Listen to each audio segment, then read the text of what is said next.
बहुत समय पहले की बात है। एक बौद्ध भिक्षु और उनका शिष्य गांव गांव घूमकर लोगों को उपदेश दिया करते थे।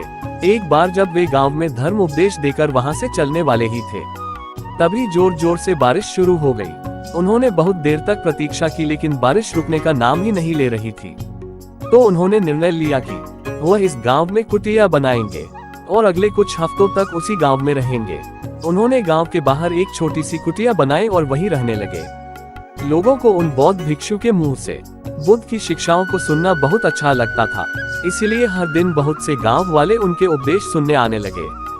गांव के लोग उन बौद्ध भिक्षु से गहरा स्नेह रखते थे और उन्हें बहुत मान सम्मान देते थे। गांव वाले उनके खाने की व्यवस्था भी करते और बहुत से गांव वाले ने तो उपदेश सुनने के पश्चात उन्हें कुछ उपहार भी देकर जाते।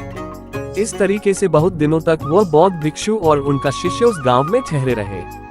फिर एक दिन अचानक गुरु अपने शिष्य से कहते हैं कि हम बहुत दिनों से इस गांव में ठहरे हैं, अब हमें यहाँ से चलना चाहिए। ये सुनकर शिष्य कहता है, लेकिन क्यों गुरुदेव, हम तो यहाँ कितने अच्छे से तो रह रहे हैं। ये के लोग कितने अच्छे हैं, हमें इतना मान सम्मान देते और उपहार भी देते हैं।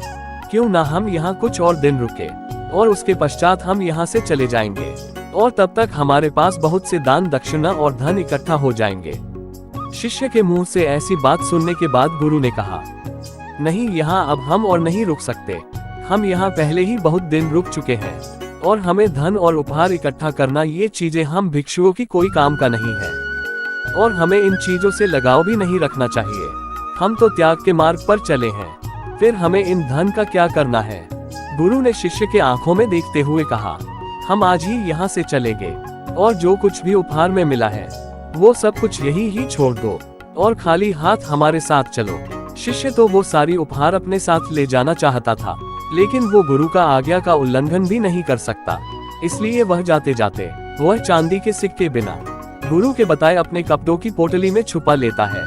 जैसे ही वह कुछ दूर चले तो उन्हें रास्ते में एक बहुत बड़ी नदी मिली। वो जिस गांव में धर्म उपदेश के लिए जाना चाहते थे, उन्हें वहां तक पहुंचने के लिए नदी को पार करना होगा।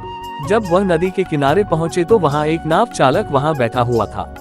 उसने दोनों भिक्षुओं को देखते ही बोला, मैं आपको यह नदी पार करा सकता हूँ। वैसे तो मैं लोगों से मैं नदी के पार कराने के लिए 2 चांदी सिक्के लेता हूँ, पर आप लोग भिक्षुक हैं, इसीलिए मैं आपसे केवल 1 चांदी के सिक्का लूंगा और नदी पार करा दूंगा। गुरुदेव के पास पैसा नहीं था, इसलिए वो नाव चालक से बिना कुछ बोले वह नदी के किनारे आकर बैठ गए। हालांकि वो शिष्य ने चांदी के सिक्का अपनी पोटली में छुपा रखे थे, लेकिन वह निकाल नहीं सकता था, क्योंकि उन्हें डर था कि गुरुदेव मुझ पर गुस्सा हो जाएंगे। इसलिए वो गुरु के साथ यह सोचकर बैठ गया कि देखते हैं गुरुदेव बिना पैसे के नदी कैसे पार करते हैं।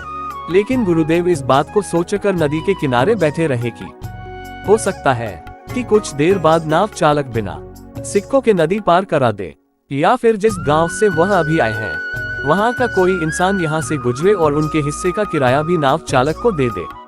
लेकिन न ही नाव चालक ने ही कुछ कहा और न ही कोई गांव का शीश वहां से गुजरा।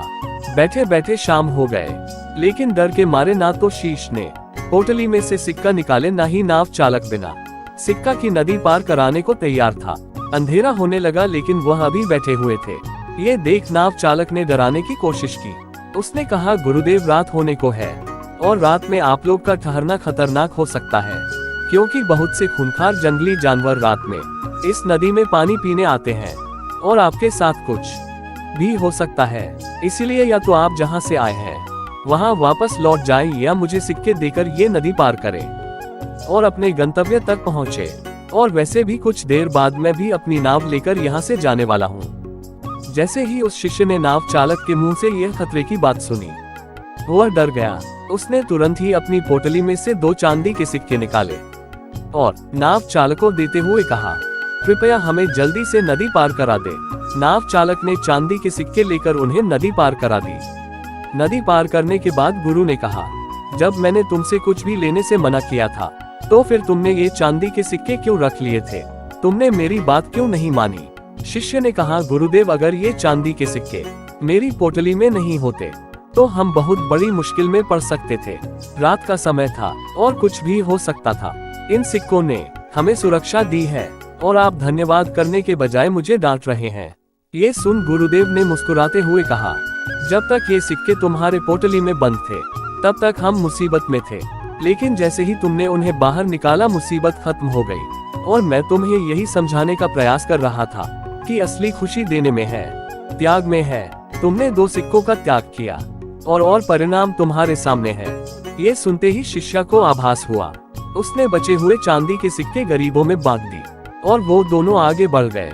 साथियों, इस कहानी की सीख यही है कि हमें अपने जीवन में सांसारिक वस्तुओं से अधिक लगाव नहीं रखना चाहिए और अपनी आंतरिक खुशियों पर ध्यान देना चाहिए और केवल उतना ही इकट्ठा करना चाहिए जितना एक सुखी जीवन जीने के लिए जरूरी है, ना कि दिखावा करने के लिए या लोगों की नजरों में अमीरी देखने के लिए। साथियों, अपनी राय कमेंट बॉक्स में दें। फिर मिलते हैं अगले वीडियो में। जय हिंद।